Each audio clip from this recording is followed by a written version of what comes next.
오늘 우리들에게 주시는 하나님의 말씀 누가복음 11장 1절에서부터 13절까지의 말씀입니다.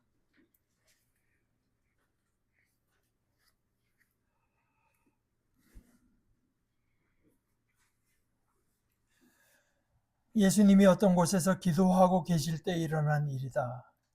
하시던 기도를 멈추셨을 때 제자 가운데 누군가가 예수님께 말씀드렸다. 주님, 저희에게 기도하는 것을 가르쳐 주세요. 요한도 자기 제자들에게 가르쳐 준 것처럼요. 예수님이 제자들에게 말씀하셨다. 기도할 때 이렇게 말하세요. 아버지, 하나님 이름이 높임 받으시기를 빕니다. 하나님 나라가 오기를 빕니다. 우리에게 필요한 먹을 것을 날마다 주십시오. 또 우리의 죄를 우리에게서 없애주십시오. 우리 스스로도 우리에게 빚진 사람 모두에게서 없애줍니다. 또 우리를 유혹에 빠지지 않게 해주십시오. 또 예수님이 제자들한테 말씀하셨다. 그대들 가운데 누군가에게 친구가 있는데 그 친구가 한밤중에 그에게 찾아가서 이렇게 말한다고 합시다. 친구야, 나에게 빵 3개만 빌려줘.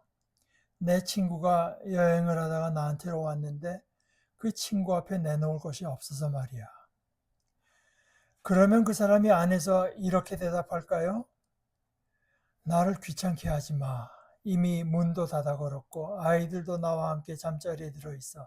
그래서 내가 일어나 너에게 줄 수가 없어. 내가 그대들에게 말합니다. 그가 친구라는 이유 때문에는 일어나서 주지 않을 겁니다.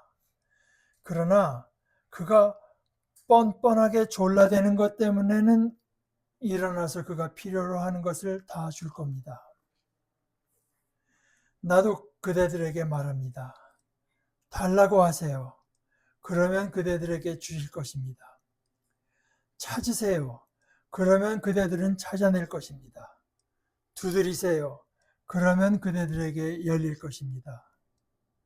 달라고 하는 사람마다 받고 찾는 사람은 찾아내고 두드리는 사람에게는 열어주실 테니까요. 그대들 가운데 어떤 아버지가 자식이 물고기를 달라고 하는데 물고기 대신 뱀을 내주겠어요? 또는 알을 달라고 하는데 전갈을 내주겠어요?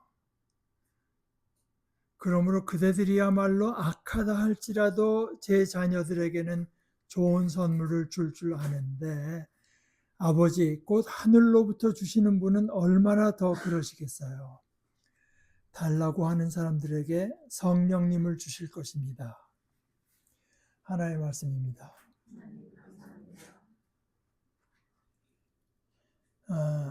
이 인쇄된 성경에는 그게 잘 나타나질 않지만 여러분들이 대한 성서공회 홈페이지로 들어가면 이제 이게 성경 읽기가 인터넷에서 볼 수가 있고 거기 새 한글 성경으로 가서 보게 되면은 해설이 붙어 있는 단어 앞에 이렇게 별표가 있습니다. 그 중에서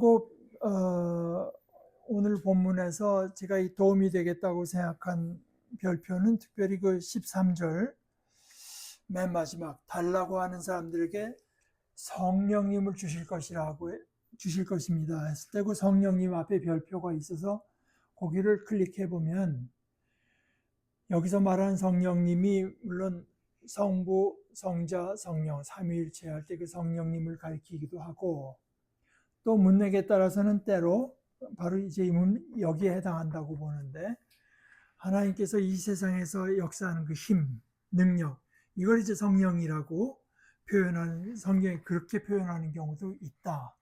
그러니까 우리가 기도할 때 다른 데서 오순절 성령이 오신다 이런 표상보다도 여기서 말을 하는 것은 오히려 하나님께서 그 하나님만의 능력을 여러분들에게 베풀어 주실 거라고 이해할 수도 있다.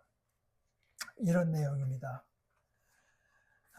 지난주에 이제 제가 성숙함 또는 온전함에 대해서 이야기를 하면서 특별히 본회퍼라고 하는 신학자가 말한 싸구려 은혜 이런 이야기를 하고 그 반대는 비용이 드는 거죠. 비용이 드는 값비싼 은혜라고 하는데 비용이 든다고 그 값을 어떻게 칠 수 있겠습니까? 은혜는 사실 은혜라는 말 자체가 그냥 거저주는 것입니다. 우리가 뭐 줄만 해서 자격을 갖춰서 주면은 그건 은혜가 아니죠. 그거는 보상일 수 있고 상급일 수 있지만 전혀 나에게 무슨 자격을 갖춰서가 아니라 내게 그런 받을 만한 구석이 있어서가 아니라 그냥 일방적으로 주시는 편에서 일방적으로 주시는 것을 이제 우리는 은혜라고 하고 그렇기 때문에 이거는 거저 주시는 거죠. 거저. 그러니까 영어식으로 말하면 값을 매길 수 없, priceless 그 값이 얼마라고 매길 수 없는 그 은혜. 근데 그 은혜라고 하는 것이 우리가 뭐 하나님께서 주신 은혜 없이도 대충 어느 정도 다 우리가 살아갈 수 있는데 그 삶을 좀 더 풍성하게, 좀 더 잘되게 해주려고 주시는 것이 은혜가 아닙니다. 하나님의 은혜는 그렇지 않죠. 예수님이 그렇잖아요. 우리가 예수님 없이도 그냥 어느 정도 다 잘 살아갈 수 있고, 그렇게 살아갈 수 있는데, 우리한테 우리 삶을 조금 더 좋은 곳으로 만들기 위해서 예수님께서 오시고 돌아가신 건 아니지 않습니까? 은혜는 필수 불가결한 것입니다. 필수 없으면 안 되는 거죠. 없으면 안 되는데 우리 속에서 만들어낼 수 있는 것이 아니기 때문에 우리 속에서 나올 수 있는 것이 아니기 때문에 저 하나님께로부터 위로부터 일방적으로 주시는 수밖에는 없는데요. 그런데 일방적으로 주시지만 그렇다고 해서 그것이 일방적으로 이루어지는 것은 아닙니다. 기계적으로 이루어지는 것도 아니죠. 그 주어지는 쪽, 받는 쪽의 반응을 필요로 하는 것 아니겠습니까? 근데 그 반응이라고 하는 것이 자유로운 인격으로서 반응해야 됩니다. 자유로운 인격으로. 이 자유로운 인격을 성경의 말대로 하자면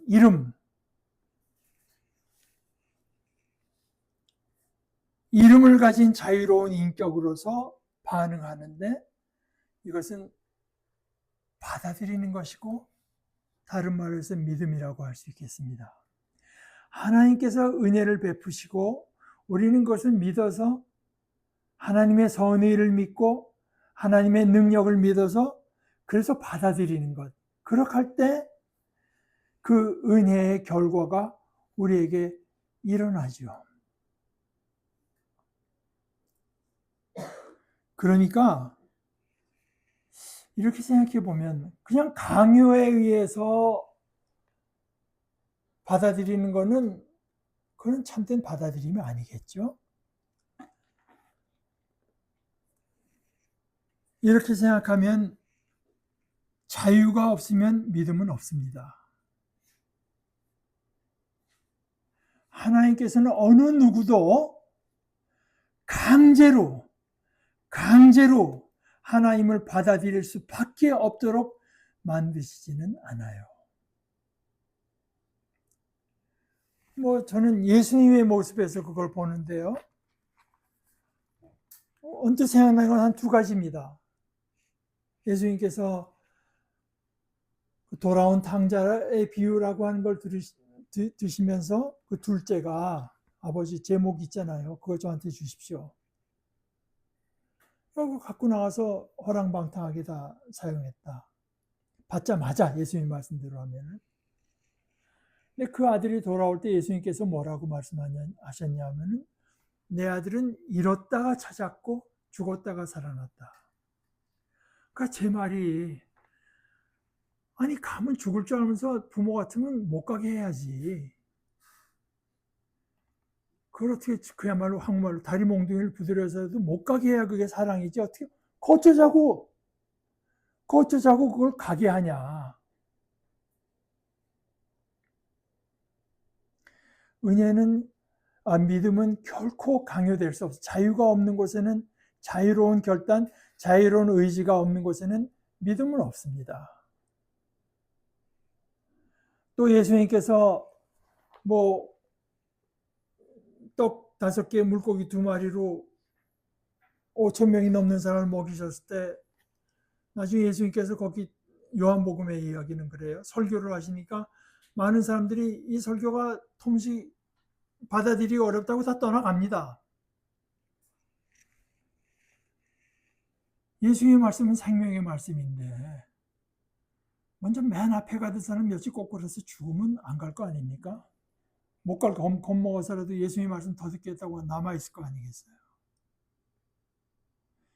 그냥 가게 내버려 둡니다. 그리고 기껏 하시는 말씀이 제자들에게 너희들도 갈래?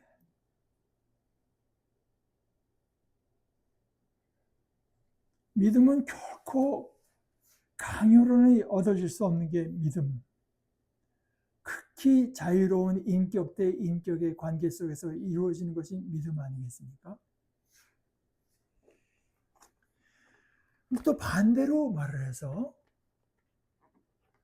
믿음이 없으면 또 참다운 자유에 이를 수도 없어요.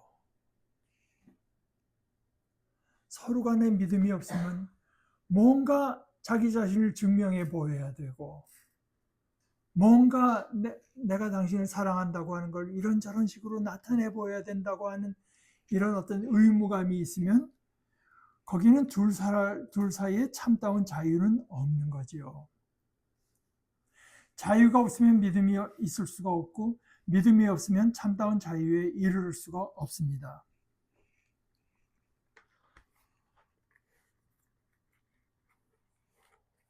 게다가 우리 신앙에서 말하는 이 참다운 자유, 이거는 20세기에 아주 위대한 신학자로 인정받는 사람 중에 하나인 게 볼트만이라고 하는 사람이 말을 한 건데, 우리 믿음이라고 하는 것은 앞으로 닥쳐올 앞으로의 미래에 대한 온전한 개방성이다. 무엇이 와도 좋다. 앞으로 어떤 일이 벌어져도 좋다. 이게 이제 믿음인데, 이거는 신앙 없이는 있을 수가 없다. 이 자유, 미래를 향한 참된 자유로운 존재에서의 개방성, 이거는 왜 내가 결단하고 나는 앞으로 무슨 일이 생겨도 좋아 이렇게 결단할 수도 있잖아. 근데 볼트만의 얘기는 그게 아닙니다.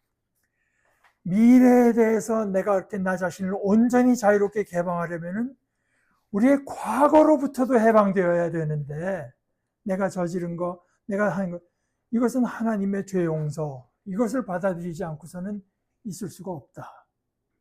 미래 개방성은 과거로부터의 해방이 반드시 있어야만 가능한 것이라서 믿음 외에는 하나님께로부터 선사하는 온전한 미래 개방성, 참다운 믿음은 하나님께로부터 선물로 받는 수밖에 없다. 그래서 하나님께서 우리에게 일방적으로 주시는데요, 이거 받는 쪽에 극히 자유로운 결단과 반응이 필요하죠. 그 하나의 말씀을 예수 그리스도의 모습을 봐서 예수 그리스도께서 하신 일, 하신 말씀, 십자가 지시고 부활하신 그 모든 것을 보아서 받아들여서 믿어서 하나님께서 나에게 주시는 모든 일에 대해서 우리가 반응하는데요.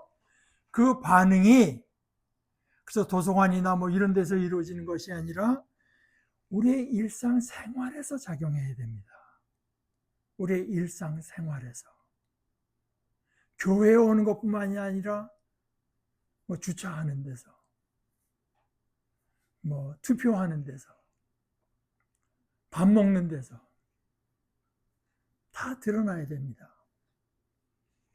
그런데 믿음에서 나온 반응의 가장 대표적인 것이 오늘 말씀대로 구하는 것입니다. 구하는 것. 구하는 자마다 받고 찾는 자는 찾고 두드리는 자는 열어 주시리라고 했는데 이거는 이제 그 헬라어 문법에 좀 애매한 게 있어서 애매하다기보다 둘 다 해당. 그러니까 이거를 말하자면 he 인격으로 받아들이면 열어 주시리라가 되고 it 영어로 그렇게 하면은 그 문 자동사가 문이 열리리라 이렇게도 이제 번역할 수 있습니다. 그러니까 여러분들이 한국말 번역 보면은 어떤 데는 열어 주시리라 했고 어떤 데는 열릴 것이다 이제 이렇게 번역했는데 그 둘 다 맞습니다.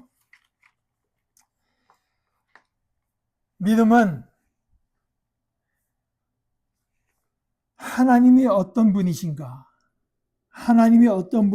하는 것을 예수 그리스도를 통해서 나타난 대로 받아들이는 것. 또 이 예수 그리스도 사건과 그리스도에 관한 복음이 말하는 대로 받아들이는 것이 그것이 우리 기독교 신앙입니다. 그렇게 할 때 하나님이 어떤 분인가? 하나님은 우리를 자비로 대해주셔서 우리에게 가장 귀한 것, 하늘의 영광을 입히시고자 하시는 것, 우리가 결코 만들어낼 수 없고 우리가 찾아낼 수조차 없고 상상할 수 없는 것을 주시는 분, 우리에게서 나올 수 없는 것, 그러나 하나님께서 어떻게 해서든지 우리에게 입히시려고 하는 것이기 하시는 분이라고 하는 것을 받아들인다면 당연히 우리는 그것을 구해야 된다.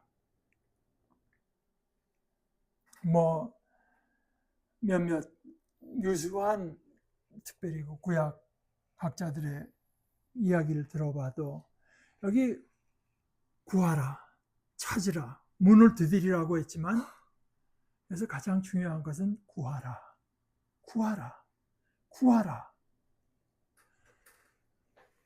이 세상에 지혜로운 말이 많고 철학이 있고 뭐 심오한 이야기가 있어도 우리 믿는 사람을 믿는 사람 되게 한 것은 바로 이 구함에 있습니다. 우리 인간들이 그저 궁극적인 걸 찾아갈 수 있는 것이 아니라 하나님께서만 주시는 거기에 우리의 본질이 들어있고요. 그래서 구해야 된다. 구해야 되고 예수님께서 가르치신 대로 구하는 것이 필요하고 그리고 이런 어떤 뭐 근원적인 얘기만 나눌 것이 아니라 결국은 그것을 우리 자신의 소위 라이프스타일로 만들어 가야 됩니다. 그래서 뭐 아무리 그럴듯하게 뭐 신학적인 지식이 있고 뭐 그렇다는 말을 하더라도 기도 생활이 없는 신앙생활이라고 하는 건 있을 수 없습니다. 기도 생활이 없는 신앙생활이라고 하는 것은 실제적인 신앙생활이 아니라 그저 단순히 관념적인 신앙생활일 따름입니다. 제가 언젠가 이 말을 다시 나눌 생각이지만 기도 생활이 없는 신앙생활을 하고 있다고 생각하는 사람은 어쩌면 그리스도인이라기보다는 자칭 그리스도인에 지나지 않을 수도 있습니다. 우리가 이제 설교 제가 매주 이제 하는데 그 설교의 이론 중에 어떤 분이 그런 말을 한 적이 있어요. 왜 설교하나? 그걸 생각해야 된다. 내가 오늘 여러 사람 앞에 나와서 왜 이 말씀을 전하는가? 다시 말해서 그분이 한 얘기는 뭐냐? 우리 모두가 그리스도를 향해서 나아가고 신앙의 성장을 향해서 나아가는데 어떤 장애물이 있다. 네가 오늘 설교를 통해서 극복하려고 하는 장애물이 뭐냐? 우리가 되게 지식이 부족해서 그런 것 같으면은 그날은 가르치는 설교가 주가 되겠죠. 또는 뭔가 자꾸 자신이 없어서 이 발을 옮겨놓기를 힘들어하는 사람 같으면 확신을 더하는 그런 설교를 이제 힘쓰지 않겠습니까? 장애물. 오늘 이제 예수님께서도 처음에는 제자들이 와서 우리에게 기도하는 걸 가르쳐 주십시오. 예수님께서는 그건 참 필요한 일이라고 해서 소위 주기도를 말씀하시고 나서 그들이 묻지 않았는데 이야기를 이어가십니다.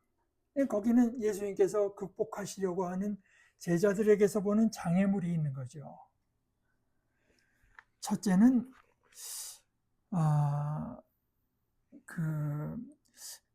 내가 기도를 하는데 주시지 않을 수도 있다. 못 받을 수도 있다. 그것이 이제 장애였던 것 같아요. 그러니까 좀 어떻게 보면 극단적인 예를 들어서 말씀하시는 거죠. 뭐 이미 자기는 다 쉬도록 다 준비가 되어 있는데 와서 두들길 때 웬만해서는 안 열어주겠지만 뻔뻔스럽게 계속 울려대면 귀찮아서라도 주는데 하나님은 그 정도가 아니라 귀찮아서라도 주는데 하나님은 언제라도 너희가 찾아와서 구하기를 기다리고 계신 하나님인데 주시지 않을 리가 있느냐. 그 얘기 아니겠습니까? 내가 기도는 하지만 안 주실지도 몰라. 이게 하나님에게 맞지가 않는 생각이라고 하는 거죠. 그 하나님의 하나의 그 장애물.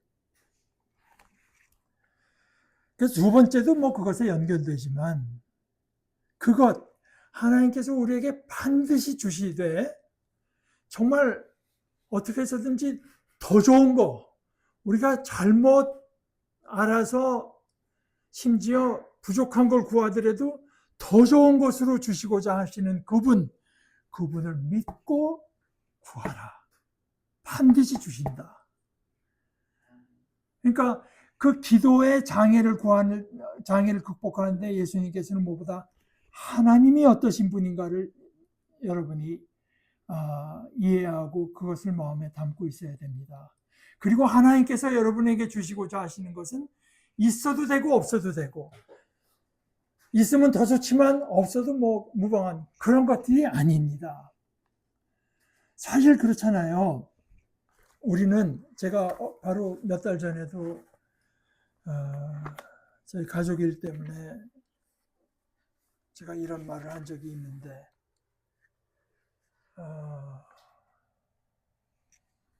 어떻게 기도해야 되겠냐. 저한테 메시지를 보내서 물어보시길래 저도 솔직히 어떻게 기도해야 될지 모르겠습니다. 이 일은. 그러니까 저뿐이겠습니까? 사도도 로마서 8장 26절에 마찬가지로 성령님도 나약한 우리를 도와주십니다. 무엇을 두고 마땅히 어떻게 기도해야 할지 우리는 알지 못하기 때문입니다. 우리는 기도합니다. 당연히 기도하라고 하셨고 기도합니다. 기도하는데 바울 사도의 이야기는 사실 우리가 마땅히 뭘 기도해야 될지 우리는 알지 못합니다. 그러나 성령님이 친히 말로는 표현할 수 없는 탄식을 하시면서 우리를 위해 대신 간청해 주십니다. 우리가 기도를 호흡이다 또는 하나님과의 대화 뭐 그런 면이 틀림없이 있지만 역시 기도의 알점은 구하는 것입니다. 달라고 하는 거예요. 하나님께로부터 구하는 것인데 성령님이 친히 말로는 표현할 수 없는 탄식을 하면서 우리를 위해 대신 간청해 주십니다. 바울 사도 뭐 제가 알기로 제 속에는 제 신앙의 그야말로 히어로입니다. 가장 대표적인 신앙인이라고 할 수 있지만 그도 하나님 앞에 무릎 꿇고 나아갈 때 뭐를 기도해야 될지 모른다. 그런데 이 모습이 예수님께는 없죠. 예수님은 결코 이런 바울 같은 말씀은 안 하세요. 그러면서 너희는 이렇게 기도하라. 반드시 믿고 기도하되 그 하나님의 성품에 따라서 기도하는 것처럼 하나님 은혜로우신 하나님, 자비로우신 하나님을 믿고 기도하는 것처럼 그 하나님께서 우리에게 주시고자 하시는 가장 좋은 것이 무엇인가를 마음속에 담고 기도해야 된다. 아버지, 하나님은 우리가 뭐 어디가 찾아야 되는 것처럼 멀리 계신 분이 아니라 가장 가까이 계신 분으로서 하나님, 아버지 부르시되 마태복음에는 이름이 거룩히 여김을 받으시고 했죠. 거룩하다고 하는 것은 우리가 다르다는 겁니다. 다르다고 하는 거예요. 하늘에 계신 분, 이게 뭐 하늘에 계신 우리 아버지라고 하는 말이 그러니까 하나님은 아버지로서 우리와 가장 가깝지만 거룩하신 분, 하늘에 계신 분으로서 우리가 가장 먼 분입니다. 멀고도 가까운 하나님.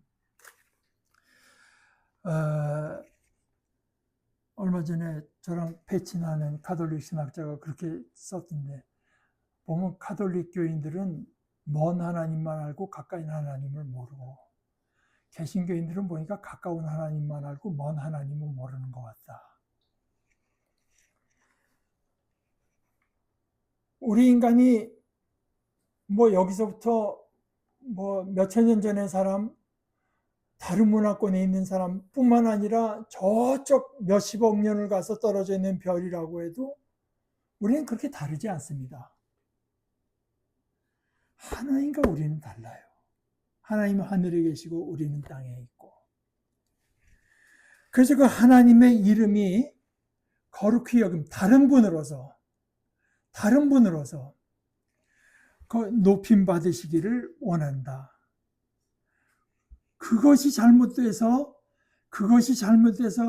우리의 모든 그 평안치 못함이 있습니다. 하는 것에 대한 고백입니다. 그 하나님께서 우리를 다스려 주시기를 빕니다. 여러분 어떤 점에 제가 누차 나타난 바대로 저는 투표는 안 했지만 투표라고 하는 게 뭐겠습니까? 당신의 다스림을 받고 싶습니다 하는 거 아니겠어요? 어떤 사람은 나는 내가 사는 이 땅을 트럼프 당신이 다스려 주기를 원합니다 해서 트럼프를 뽑은 사람들도 많이 있죠. 저는 우리의 간절한 그 소원과 청원은 하나님께서 다스려 주시기를 저는 바랍니다.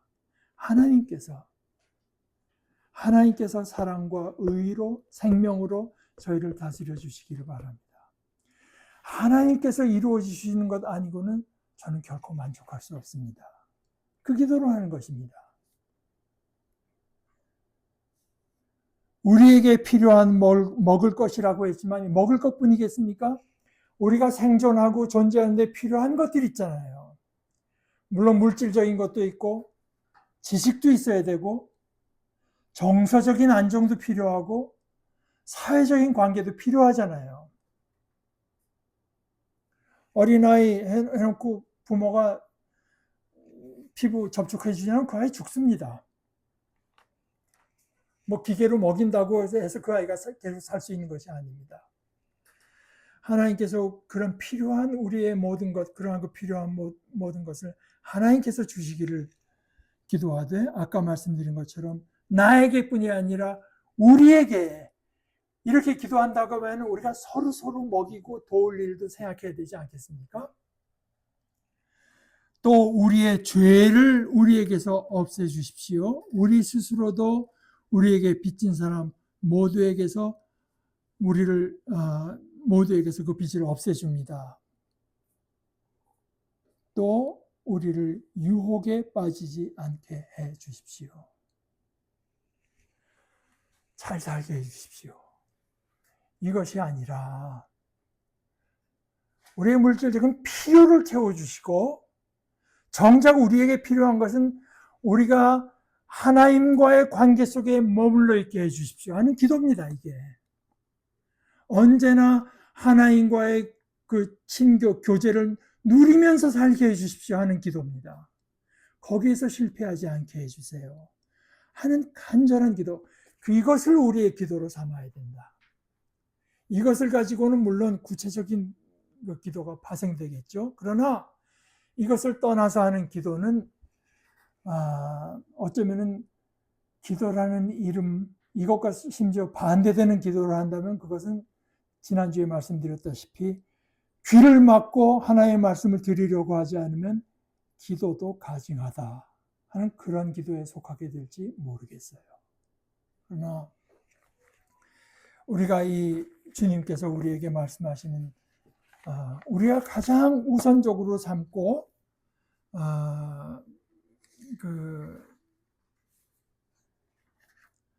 가장 절실하고 절박하게 여겨야 될 것을 우리의 마음속에 간직하고 정말 절실함으로 기도하면서 그것을 나 자신의 라이프 스타일로, 일상으로 구체화해가는 이런 복스러운 움직임이 저부터도 그렇고 오늘서부터도 그렇고 우리에게 있었으면 좋겠습니다. 우리 같이 기도하십시다. 하나님 아버지, 저희들의 아버지가 되어주시고 저희를 언제나 기다리시는 아버지이신 것을 또한 나타내 주시는 것을 감사합니다. 주님의 이 말씀을 따라 저희들이 아버지께 구하는 자들이 되기를 원합니다. 저희의 마음속에 끊임없는 감동을 주시고 저희들이 하나님을 묵상하고 하나님의 은혜로운 뜻을 묵상해서 저희들의 기도 생활에서 자라나 아버지께서 원하시는 그 영광스러운 모습을 얻는 지혜로운 자녀들 저희들 모두 되게 하여 주시옵소서. 예수님의 이름으로 기도합니다. 아멘.